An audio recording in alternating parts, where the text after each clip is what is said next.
Hello everyone, the life এডিটের আরেকটি নতুন ভিডিওতে আমি পায়েল সবাইকে স্বাগত জানাচ্ছি। আশা করি আপনারা প্রত্যেকে ভালো আছেন। আমিও খুব ভালো আছি। আসলে ওমাহাতে প্রায় ৩-৪ দিন পর আজ সূর্য দেখা দিয়েছে। চারিদিক দেখুন কি সুন্দর ঝলমল করছে। সেদিন ছিল রবিবারের দুপুর তখন 12:30 বাজে। আমি স্নান টান করে চলে আসলাম রান্নাঘরে। পুজো দেব দেখে একটু তরমুজ কাটছি। আর দেখুন তরমুজের সাইজ একটা প্রকাণ্ড তরমুজ নিয়ে এসেছিল সন্দীপ আগের দিন, আর আমাকে কাটতে হচ্ছে ঠাকুরের ছোট্ট ছুরি দিয়ে। কি যে স্ট্রাগল করছি বলার নয়। কিন্তু কাটার পর ভেতরে যা দেখলাম, দেখুন কি সুন্দর লাল টকটক করছে। আর পরে খেয়েছি যখন, দারুণ মিষ্টি ছিল। আর জানেন তো এখানকার তরমুজগুলোর ভেতরে না কোনো সিডস থাকে না। বাচ্চাদের খাওয়াতেও সুবিধা হয় আর জুস বানাতেও খুব সুবিধা হয়। ঠাকুরকে দেব দেখে একদম ছোট্ট ছোট্ট করে কেটে নিলাম। আর দেখুন আমার গোপাল কিন্তু আজ বড্ড খুশি হয়েছে তরমুজকে, মুখ একেবারে জলজল করছে, তাই না? আর আপনাদেরও দেখিয়ে দিই আজকে গোপালের ভোগ। কথায় বলে ভোগ দর্শন করলে নাকি দুর্ভোগ কেটে যায়। তা গোপালের তো খাওয়া হলো, এবার ছেলেকে, মেয়েকে আর সন্দীপকে খেতে দেব। ও ভুল বললাম, ছেলে তো নেই। মেয়েকে দিলাম, সন্দীপকে দিলাম, আর আমি খাবার নিয়ে বসে পড়লাম। ছেলে গেছে এক জায়গাতে। কোথায় গেছে, কেন গেছে আপনাদের পরে বলছি। আজকে রবিবার যেহেতু খাবারের মেনুতে ছিল পোলাও আর কষা মাংস। কষা মাংসটা অবশ্য আমার বন্ধুর বানানো, আর আমি ডিম কষা করেছিলাম। দারুণ হয়েছিল সেদিনের খাবারটা। আর জানেন তো আমাদের বাড়ির সবারই একটা ব্যাড হ্যাবিট আছে, আমরা খেতে খেতে টিভি দেখি। তাই দেখুন সবার চোখগুলো কিন্তু ঘুরে ঘুরে টিভির দিকেই যাচ্ছে। তা খাওয়া দাওয়ার পর রাইকে বলেছিলাম একটু ভ্যাকিউমটা করে দিচ্ছে। কিন্তু মুখটা দেখুন একবার, একেবারেই ইচ্ছা নেই করার। কিন্তু মামি যেহেতু বলেছে করতে তো হবেই। ওইদিকে ভ্যাকিউম করছে আর আমি ওইদিকে আমার এঁঠো থালা বাসনগুলো সব ডিশওয়াশারে দিয়ে দিলাম। এই কাজটা আমার ভীষণ বিরক্ত লাগে করতে, কিন্তু কিচ্ছু করার নেই, করতে তো হবেই। তা সমস্ত কাজকর্ম সেরে ড্রয়িং রুমে আসলাম একটু মুভি দেখব দেখে। রিমোটটা নিয়ে টিভিটা অন করতেই স্ক্রল করা শুরু করে দিলাম নেটফ্লিক্সে। স্ক্রল করতে করতে থেমে গেলাম। দেখুন চাক দে ইন্ডিয়া। এরপরে কি আর স্ক্রল করা মানায় বলুন তো? সিনেমাটা 10-12 বার দেখেছি, তারপরেও মনে হয় যেন নতুন প্রথমবার দেখছি, নতুন করে দেখছি, এত ভালো লাগে। শুরু করলাম দেখা, আর দেখতে দেখতে এনজয় করছিলাম গোপালের প্রসাদ। খুব মিষ্টি ছিল তরমুজটা, ভীষণ ভালো লাগছিল। 3:30 প্রায় দেখতে দেখতে তখন 3:30 বেজে গেছে। তারপর বেরোলাম রনিকে আনতে। হ্যাঁ, এবার বলি রনি কোথায় গেছে। রনি গেছে ভলেন্টিয়ারিং করতে একটি হসপিটালে। আসলে এখানে হাই স্কুল স্টুডেন্টদের, মানে 9, 10, 11, 12 এই হাই স্কুল স্টুডেন্টদের ম্যান্ডেটারি হচ্ছে ভলেন্টিয়ারিং করা। 4 বছর ওদের ভলেন্টিয়ারিং করতেই হয়। হয় কোনো হসপিটালে, নয় কোনো স্কুলে, নয় কোনো কমিউনিটি সার্ভিস, এনিওয়্যার ওদের ভলেন্টিয়ারিং করতে হয়। এবং আফটার স্কুল যখন বাচ্চারা, ছেলেমেয়েরা কলেজে যায়, কলেজ কিন্তু দেখে ছেলেটি বা মেয়েটি কোথায় কোথায় ভলেন্টিয়ারিং করেছে এবং কত আওয়ার ভলেন্টিয়ারিং করেছে। এটা কিন্তু ইউএসএতে ম্যান্ডেটারি এবং প্রত্যেকটা বাচ্চাকে করতেই হয়। তাই রনি এবছর ভলেন্টিয়ারিং করছে একটা হসপিটাল, ওমাহারি, আমাদের নেব্রাস্কার সিএইচআই বলে একটি হসপিটালে। সেখানে ও ভলেন্টিয়ারিং করে রোববার দুপুর 12টা থেকে 4টে অবধি।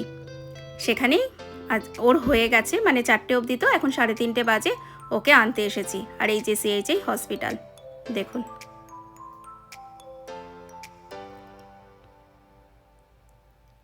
এই ছেলে বেরিয়ে আসছে, প্রচুর কাজ করেছে বেচারা। খাওয়া নেই, দাওয়া নেই, কাজের পর কাজ। বাবা হাসতে হাসতে আসছে, খুব মনে খুশি হয়েছে।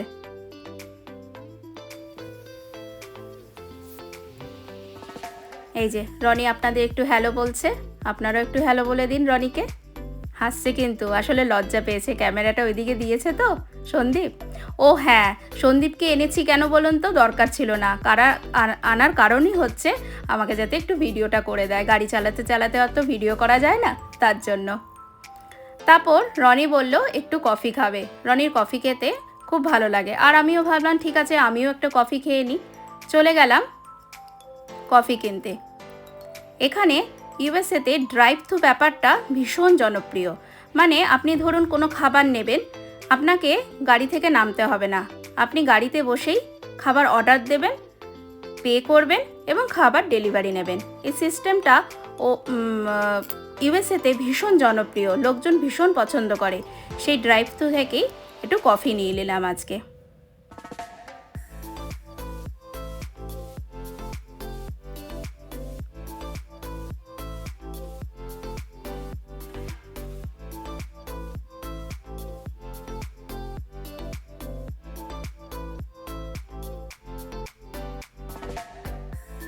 ব্যাস, এবার দেখুন, এবার আমি পে করে দিয়েছি আর এখান থেকে আমাকে কফিটা ওরা ডেলিভার দিয়ে দেবে।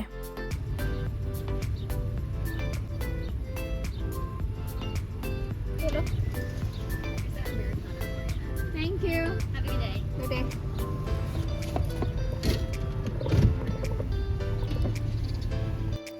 তারপর তো আমি বাড়ি চলে এসেছি। বাড়ি চলে এসে বাকি সিনেমাটা কমপ্লিট করে সন্ধ্যাবেলা বসে পড়েছিলাম এডিটিং করতে। এডিটিং তো করতেই হবে, ভিডিও করেছি যখন এডিট তো করতেই হবে।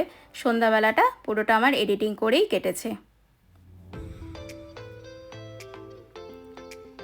আমি দেখুন আমি কত সিরিয়াসলি করছি আর সন্দীপ আমার ভিডিও করছিল।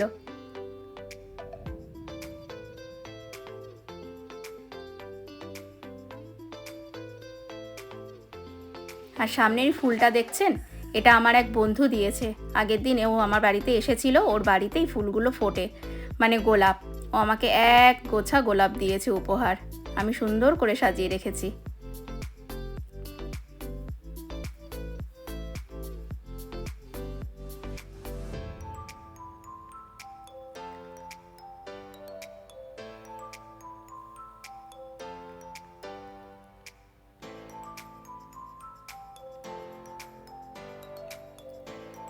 তারপর এডিটিং শেষ করার পর চলে আসলাম রান্নাঘরে ডিনার করার জন্য। আজকে ডিনারে বানাবো রেডিমেড তন্দুরি গার্লিক নান। এটা হলদিরামের, এটা ইন্ডিয়ান মার্কেট থেকে আমরা নিয়ে আসি। খেতে কিন্তু দারুণ হয়। আর সাথে ছিল সকালের সেই চিকেন কষা, প্রায় কিন্তু জমে গেছিলো। আর এটাকে করার জন্য আমি যা করি, নানগুলোকে একটু মাইক্রোওয়েভ করে নিই, জাস্ট 1 মিনিট। দেখুন আমি দেখাচ্ছি।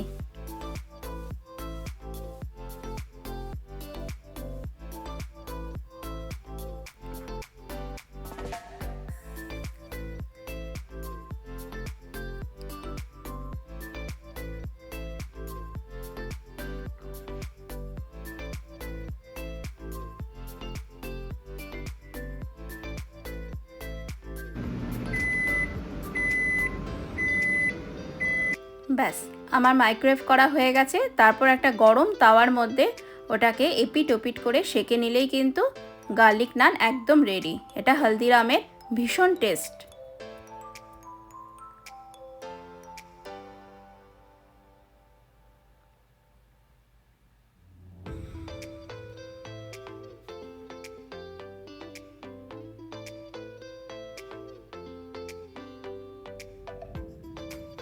এই যে আমার রাতের ডিনার, গার্লিক নান আর তার সঙ্গে চিকেন কষা। তা কেমন লাগলো আজকের আমার এই ছোট্ট ভিডিও অবশ্যই জানাবেন। যদি ভালো লাগে লাইক শেয়ার করবেন আর আমার চ্যানেল দ্য লাইফ এডিটকে সাবস্ক্রাইব করে আমার পাশে থাকবেন।